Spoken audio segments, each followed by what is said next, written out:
합시다. 16페이지가 아니구나. 14페이지 문제. 얘들아 14페이지.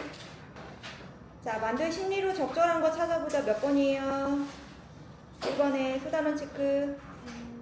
1번이죠. 너무 쉽잖아. 2번에는 기억의 이유로 적절한 거 크게 말하세요. 몇 번?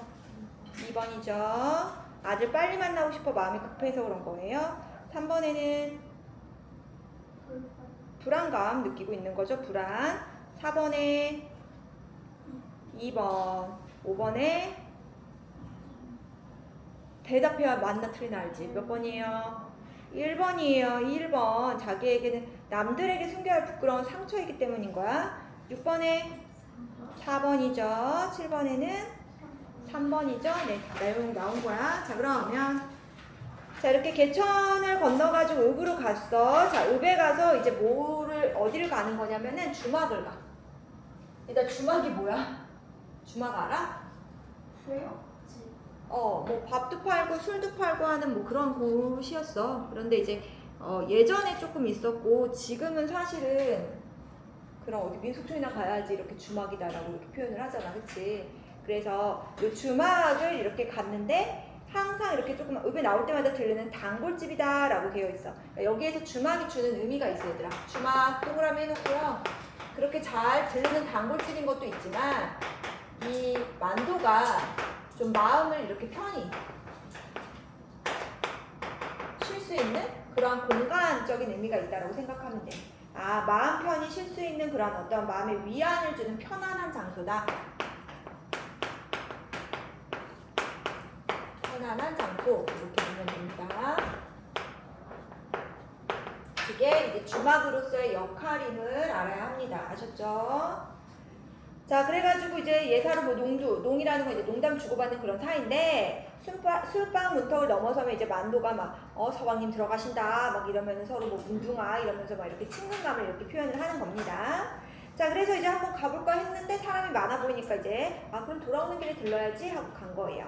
자, 그러고 이제 읍에 간 겁니다. 읍 들머리에서 잠시 망설이다가 정거장으로 가야 되죠. 아들 만나려면. 근데 반대로 갑니다. 어디로 가냐? 시장을 간다고 보면 돼요. 시장. 자, 시장에 가서 이제 무엇을 사죠? 뭐 사요? 고등어 삽니다. 자, 그럼 고등어가 주는 의미가 또 중요해. 자, 주요 소재로서 고등어. 자, 고등어는 그러면은 만도가 누굴 생각하는 마음이야?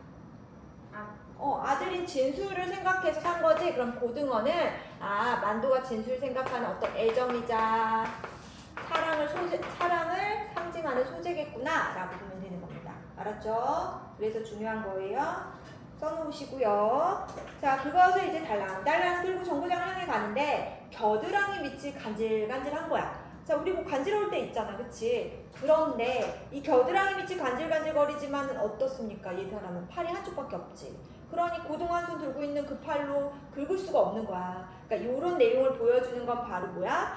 만두의 신체적 결함을 더 부각해주는 거구나. 어찌 보면 조금 더 비참한 이런 상황, 비극적인 상황을 보여주는구나 라고 생각하면 됩니다. 간지러워도 긁을 수 없는 상황, 그것은 뭔가 이렇게 신체적인 결함, 어떤 이렇게 끝까지는 아니지만 이 사람에게 있어서는 비극적인 상황이 될 수 있죠. 그럼 비극적인 어떤 상황, 그런 것들을 조금 더 부각시켜서 보여준다 라고 보시면 됩니다. 알았죠? 그러니까 완전 뭐 비극 막 이렇게까지 기억할 필요는 없지만 이 사람이 신체적 결함을 부각하구나 이렇게 보면 돼요. 자, 이제 갔더니 시계를 봤는데 2시 20분인 거야. 깜짝 놀라죠? 근데 알고 보니까 고장난 시계였던 거죠. 자, 그래서 옆에 17페이지 만두는 고개 굽시라고서 이제 하는 거죠. 몇 시냐고 이제 물어본 다음에 그럼 아직도 1시간이나 남은 거야. 일찍 와서. 자, 그러고서는 바로 이 정거장 대합실이 또 주는 의미가 있어.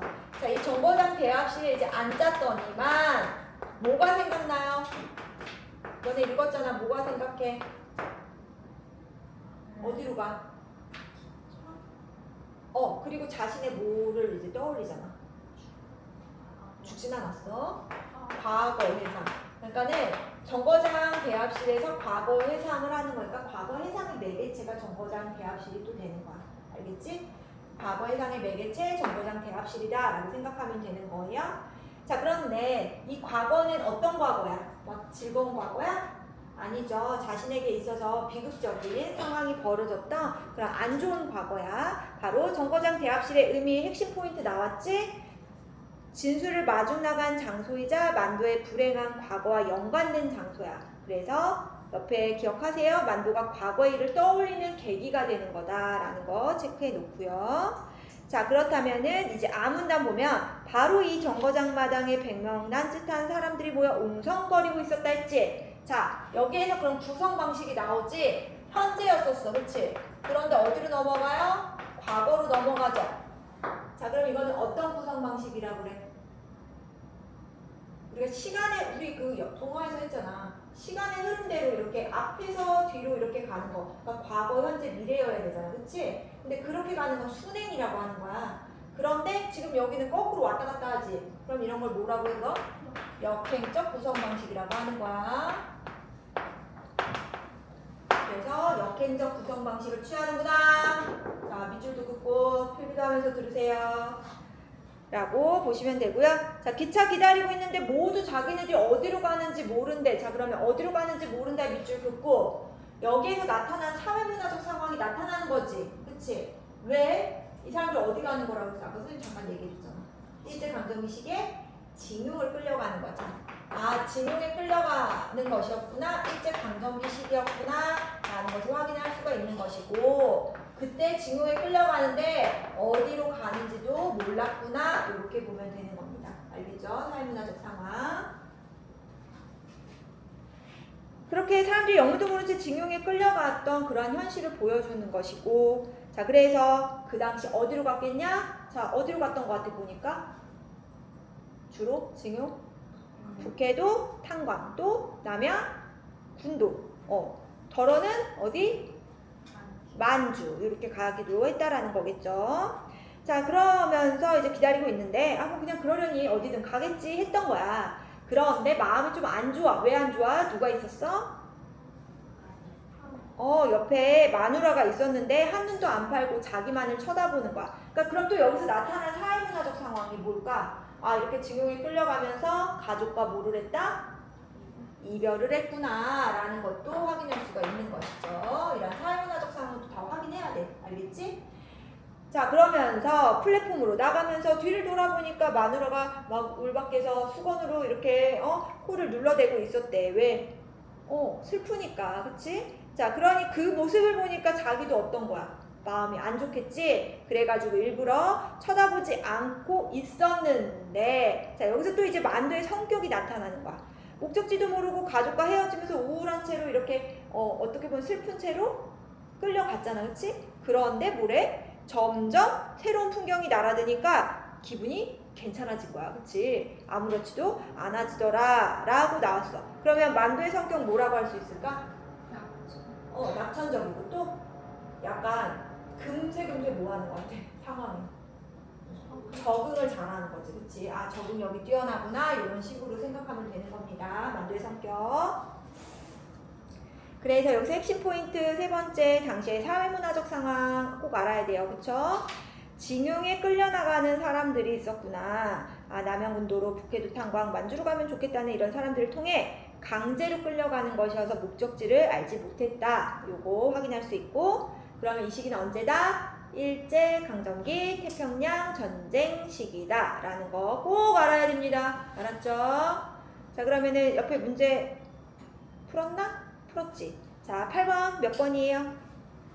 3번. 9번에 4번. 10번에 4번. 11번에 5번이죠. 그리고 12번에 2번. 13번에 2번. 14번에 5번이에요. 이거 혹시나 틀렸어도 이거 지금 선생님하고 다시 공부했으니까 다시 풀면 알 수 있어. 어려운 내용은 아니니까. 자, 그러면 마찬가지 이거 한번 읽어보고 우리 21번 문제까지 풀자.